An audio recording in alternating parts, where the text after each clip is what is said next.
ఇంట్లో వండుకోవచ్చు అని అన్నారని చాలా మంది, అంటే నాణ్యత లేని నూనెతో వాడతారు, కోల్డ్ ప్రెస్ ఆయిల్ కాకుండా తక్కువకి ఏదొస్తే ఆ నూనె పెట్టుకుని వాడుతుంటారు. దీనివల్ల గుండె జబ్బుకి ఏదైనా కనెక్షన్ ఉంటుందా డాక్టర్ గారు?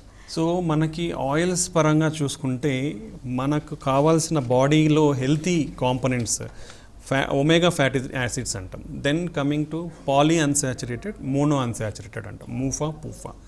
అలా కాకుండా సాచురేటెడ్ ఫ్యాట్స్, ట్రాన్స్ ఫ్యాట్స్ ఎక్కువ ఉన్నదైతే అన్హెల్తీ, మన బాడీకి అది హార్మ్ చేస్తుంది అనమాట.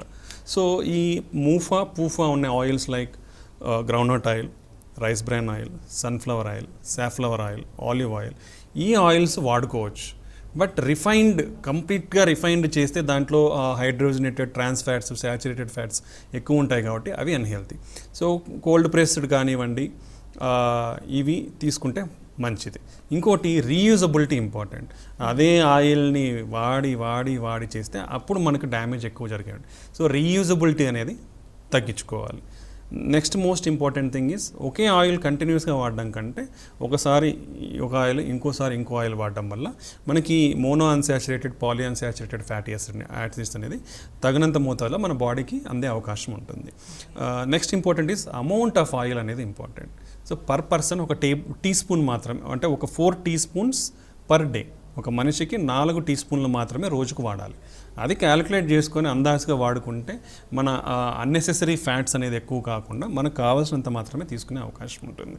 సో ఈ రిలేటెడ్ పాయింట్స్ కొన్ని మనం కేర్ఫుల్గా శ్రద్ధగా పాటించగలిగితే మనము ఆయిల్స్ అనేది కూడా కంపల్సరీ, ఎందుకంటే నెసెసరీ ఫ్యాట్స్ అనేది మన బాడీకి అవసరం కాబట్టి తీసుకోవాల్సిన అవసరం ఉంది. అందుకే మన డైట్లో కూడా అరౌండ్ 40% కార్బోహైడ్రేట్స్, 30% to 35% మనకి ప్రోటీన్స్, 10% ఫ్యాట్స్ అనేది చెప్తాం. సో మన బాడీకి అన్నీ అవసరం, కానీ దానికి తగిన మోతాదులోనే తీసుకోవాల్సిన అవసరం ఉంది. సో ఎక్కువగా తీసుకుంటేనే మనకి అబ్నార్మల్ కొలెస్ట్రాల్ అనేది పెరిగిపోయి ప్రాబ్లమ్స్ కాజ్ చేసే అవకాశం ఉంటుంది. ఓకే డాక్టర్ గారు, అట్లానే చాలా మందిలో ఉండే ఇది గ్యాస్ ట్రబుల్. కొంతమంది గ్యాస్ ట్రబులే నాకు వచ్చిందని చెప్పి రాత్రిపూట కొంచెం ఎక్కువ తింటారు, తిన్న తర్వాత ఏదో నొప్పి వస్తుంది అనుకుని ఏదో ఒక టాబ్లెట్ వేసేసుకుని పడుకుండిపోతారు. అది అంటే హార్ట్ అటాకా, గ్యాస్ ట్రబులా, అసలు ఏంటి అనేది చాలా మందికి తెలీదు. సో ఈ రెండింటి మధ్య డిఫరెన్స్ ఏంటి? సో డిఫరెన్స్ తెలుసుకోవడం మంచిది, చెప్తాను. ఇప్పుడు హార్ట్ అటాక్ టిపికల్గా ఎలా వస్తుందంటే, ఇప్పుడు ఒక మనిషిని ముందర వెనకాల లేదా ఒక గుంపులో నొక్కేస్తే ఎంత బరువు ఉంటుందో ఛాతి మీద ఊపిరి పీల్చుకొని ఎంత, అలా ఉంటుంది. లేదా ఒక మనం ఛాతి మీద పడుకున్నప్పుడు ఒక 100 కేజీలు పెడితే మనకి ఎంతైతే ఊపిరి పీల్చుకోలేనంత బరువుగా అనిపిస్తుంది. ఇది టిపికల్గా హార్ట్ అటాక్లో చూస్తామన్నమాట. అలాంటి వచ్చినప్పుడే మనకు చెమటలు పట్టడము, లేదా ఆ నొప్పి మన చేతికి లాగడము, గొంతు వరకు రావడము జరిగే అవకాశం ఉంటుంది. ఇది క్లాసికల్ హార్ట్ అటాక్లో ఈ విధంగా కనిపిస్తుంది మనకి. అలా కాకుండా మనకి వేరే రకాలకు కూడా కూర్చున్నట్లు ఉండొచ్చు, లేదంటే ఓన్లీ భుజం మాత్రమే నొప్పి ఉండొచ్చు, గొంతులో మాత్రమే నొప్పి ఉండొచ్చు, పొత్తి కడుపులో నొప్పి ఉండొచ్చు. ఈ విధంగా కూడా హార్ట్ అటాక్లో చూసే లక్షణాలు ఉంటాయి. అదేవిధంగా గ్యాస్ట్రైటిస్కి వస్తే, గ్యాస్ అనేది ఏంటంటే మన బేసికలీ పొట్టలో ఏంటంటే యాసిడ్ అనేది పెరిగిపోవడం వల్ల ఆ యాసిడ్ అనేది పైకి వస్తుంది. అంటే ఈ మజిల్ ఉంటుంది మనకి, ఈసోఫాగస్, ఈ ఫుడ్ పైప్కి స్టొమక్కి మధ్యలో, అక్కడ మజిల్ అనేది సరిగా వర్క్ అవ్వకపోవడం వల్ల ఈ యాసిడ్ అనేది పైకి వస్తుంది.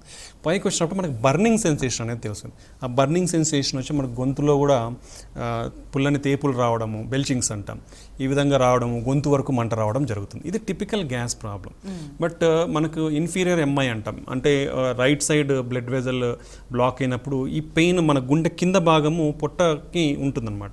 సో ఈ నర్వ్స్ అనేది స్టిమ్యులేట్ అవ్వడం వల్ల ఈ హార్ట్ అటాక్ కూడా మనకి గ్యాస్ ట్రబుల్ లాగా కనిపించవచ్చు. కానీ ఇక్కడ గుర్తుకు పెట్టుకోవాల్సింది ఏంటంటే, హార్ట్ అటాక్, గ్యాస్ ట్రబుల్ అనేది అటువంటి సమయంలో ఆలోచించదు, ఎవ్వరు కూడా ఆలోచించకూడదు. ఎందుకంటే మీరు గ్యాస్ ట్రబుల్ అనుకొని హార్ట్ అటాక్ని మిస్ అయినారంటే మీ ప్రాణం పోతుంది పర్టికులర్లీ.